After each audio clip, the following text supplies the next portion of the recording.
Hello students, आज हम करेंगे chapter 1 real numbers exercise 1.1 question number 5।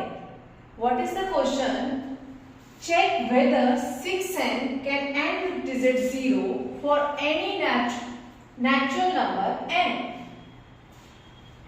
तो इस क्वेश्चन को करने के लिए आपको सिर्फ एक बात समझनी है कि नेचुरल नंबर n का मतलब है कि आप यहाँ पर 6n की कोई भी पावर रखिए। से 6 की power 1 it will end with 6 raise to power 2 36 and so on so on.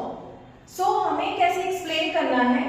आपको पता है कि अगर 6 को किसी भी नेचुरल नंबर के लिए डिजिट 0 से एंड होना है तो it must have 5 and 2 as their prime. Okay, तो हम इसको कैसे बताएंगे? पर हमें दिख रहा है कि 6n में we have only 2 as a prime.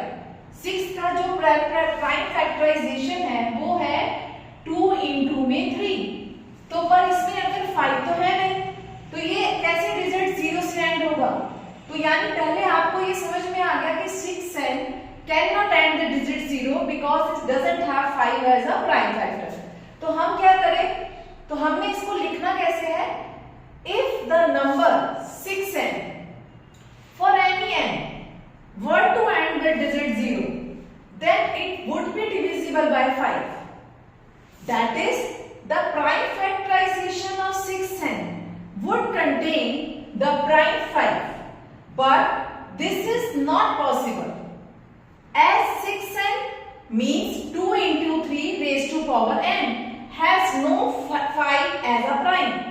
So, the uniqueness of fundamental theorem guarantees that there are no other primes in the factorization of 6n other than 2 and 3. So, there is no natural number n for which 6n can end with digit 0. आप यहां से लेकर यहां तक अपनी language में explain कर सकते हैं, बट ये सजेशन है यहां से लेकर और लास्ट तक आप यही स्टेटमेंट कॉपी करें। सिर्फ आपको 6n को जो है नेक्स्ट किसी भी एक्स्ट्रा क्वेश्चन के लिए 6n को रिमूव करके बस आपको अगर हम ये क्वेश्चन दे दें 4n में, तो आपको फिर से दिख रहा है कि यहाँ पर सिर्फ 2 into 2 raise to power n prime number जो है सिर्फ 2 है। तो ये भी डिजिट 0 से एंड नहीं हो सकता क्योंकि इसमें 5 एज अ प्राइम नंबर नहीं है। तो आपने सारे स्टेप सेम लिखने हैं, सिर्फ आपने 6n की जगह पर 4n कर देना है and all the statements are same. ठीक है, अब इसी तरह से एक क्वेश्चन आया था एक बारी कि 6n की जगह पर 9n आ गया था। तो अब यहां पर क्या करेंगे? आपने लिखा 9n and its prime factorization is 3 into 3। तो यहां पर आपने 9n लिख देना है, पर आपको ये पता है कि 9n में जो प्राइम्स हैं वो सिर्फ 3 और 3 हैं, और अगर इसको डिजिट 0 से एंड होना है तो इसमें 2 and 5 दोनों का होना जरूरी है।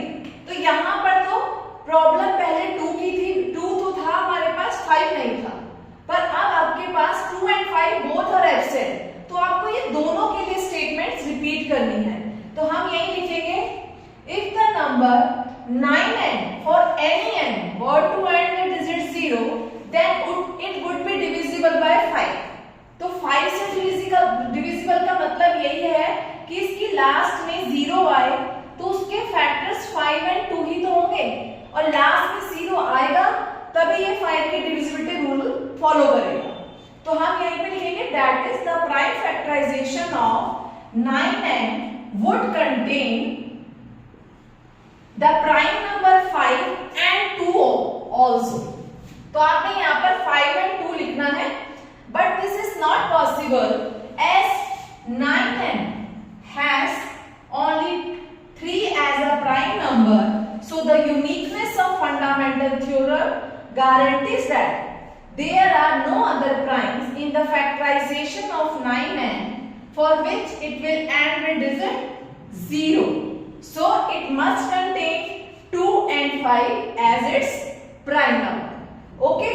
तो ये क्वेश्चंस के आने के चांस भी हैं, ये 2 मार्क्स 3 मार्क्स में क्वेश्चन आता है।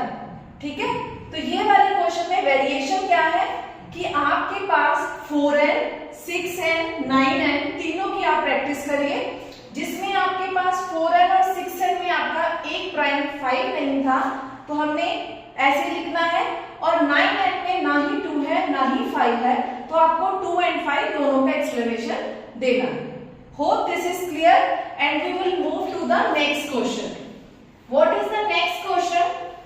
Composite numbers.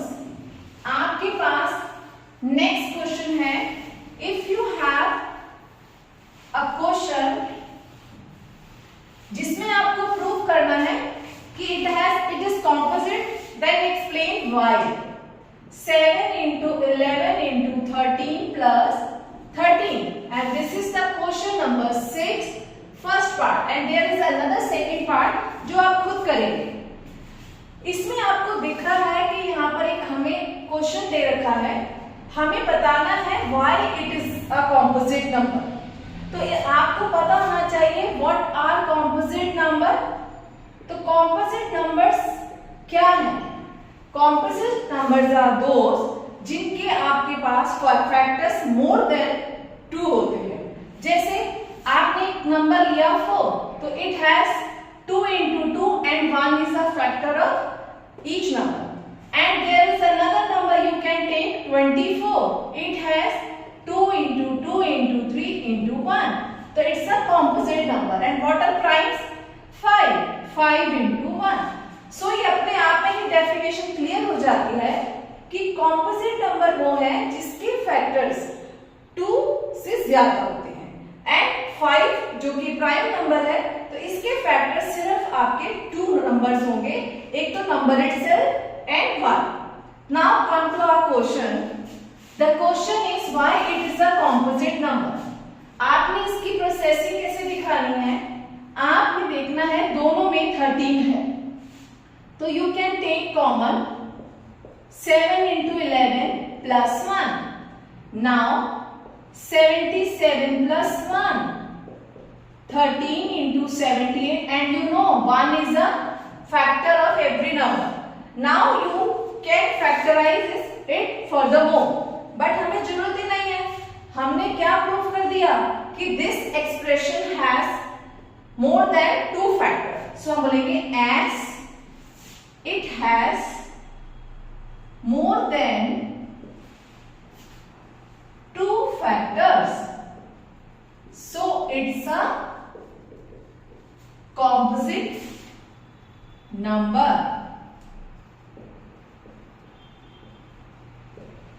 बस आपको इतना लिखना है, and this line is, this statement is very important, यही आपका मेन आंसर है। तो आपको वर्किंग शो करनी है, देन आपको स्टेटमेंट लिखनी है, आपने प्रूव कर दिया कि इसके मोर देन 2 फैक्टर्स हैं, so it's a composite number. अब इसमें अगर आपको और दिखाना है तो यू कैन फर्दर 78 को भी आप दिखा सकते हैं, एंड दिस। तो जितना मर्जी करते जाइए, पर हमें क्लियर है अगर कि it has more than 2 factor, तो ये भी करने की आपको कोई जरूरत नहीं है। ठीक है, तो ये आपका क्वेश्चन नंबर 6 हुआ। सिमिलरली इसका जो नेक्स्ट क्वेश्चन है उसमें आपके पास 5 एज अ कॉमन निकलेगा, एंड द एक्सप्रेशन जो लेफ्ट हुआ है उसको आपने दिखा देना है कॉम्पोजिट नंबर की तरह। 7 into 6, 5 into 4 into 3 into 2 into 1 plus 5। तो you can take common 5 and do as above। इसी तरह से आपने सारा करना है और नीचे आपको एक स्टेटमेंट लिख देनी है। तो क्वेश्चन नंबर 7 पर आते हैं। क्वेश्चन नंबर 7 जो है,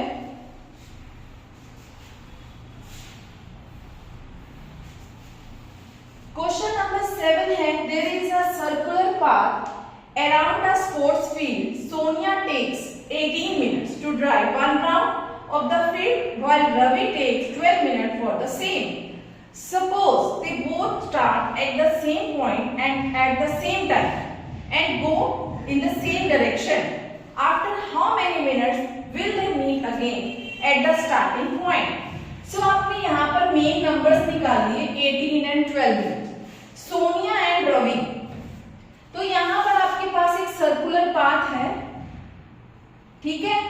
यहां से आपका सोनिया और रवि रनिंग स्टार्ट करते हैं और वॉकिंग स्टार्ट करते हैं and going to the same direction.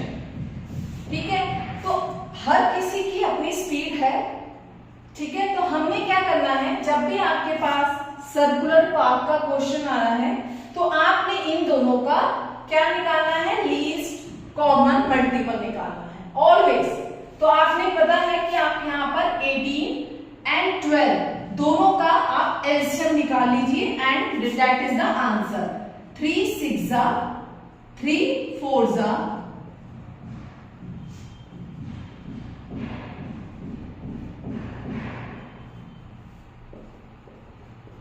'Now product is 3 into 3, 2 into 2, 36 minutes is the answer. तो यानी after 36 minutes they will meet again to the starting point. अब इसी क्वेश्चन में सॉरी इसी क्वेश्चन में आपको समझना है कि हमने एलसीएम कब कब निकाला है।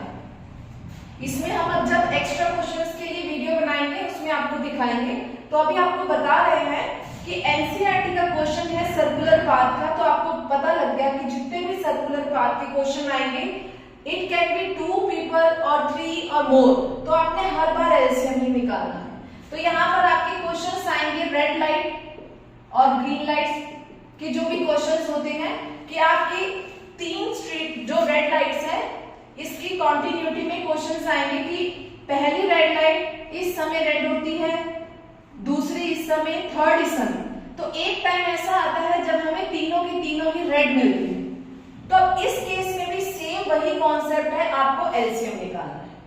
ठीक है, तो सर्कुलर पाथ के क्वेश्चंस दिखे, ट्रैफिक लाइट्स के दिखे या बेल्स के क्वेश्चन दिखेंगे कि 3 bells ring simultaneously at this time इतने इंटरवल पे and when they toll again together, तो उसमें भी आपको सेम यही वाला कॉन्सेप्ट लगाना है।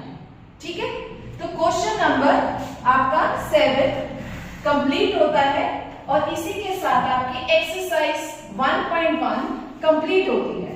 इसके अंदर आपकी एक थ्योरम है जिसे कि आपको लर्न करना है, जो कि आपको एज अ स्टेट लिखनी आती है। वो है आपकी थ्योरम नंबर 1.2। थ्योरम 1.2 ये है आपकी fundamental theorem of arithmetic. Fundamental theorem of arithmetic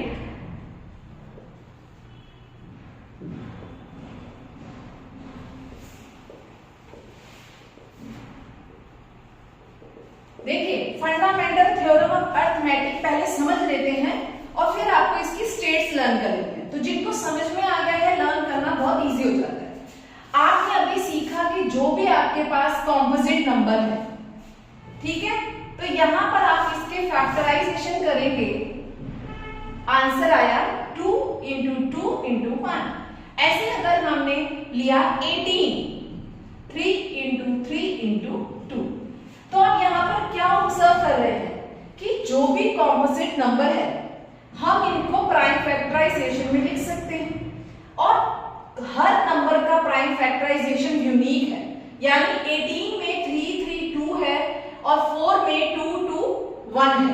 तो यानी कि हमने देखा फंडामेंटल थ्योरम ऑफ अर्थमेटिक क्या बताया कि हर कॉम्पोजिट को आप प्राइम फैक्टराइजेशन में लिख सकते हैं और हर नंबर का प्राइम फैक्टराइजेशन यूनिक है और इसमें ऑर्डर जो है वो आपका कैसे भी हो सकता है। तो आप इसको 2 into 3 into 3 भी लिख सकते हैं, तो इसमें आपको ऑर्डर का भी कोई इश्यू नहीं है। तो हम इसका स्टेट पढ़ते हैं और अब आपको समझ में आएगा। स्टेट है every composite number can be expressed और factorized as a product of primes and this factorization is unique apart from the order in which the prime factors occurs। यानी कि यहाँ पर occurrence of the primes are not in order। तो order में जरूरी नहीं है कि शुरू में ही आपको स्टार्टिंग से 2 से ही स्टार्ट करना है। तो you can take any order but prime factorization observation में पता चलते हैं they are unique. I hope ये थ्योरम क्लियर होगी, इसको लर्न कर लेना है आपने, तो इसका स्टेट आपका आ सकता है। Thank you.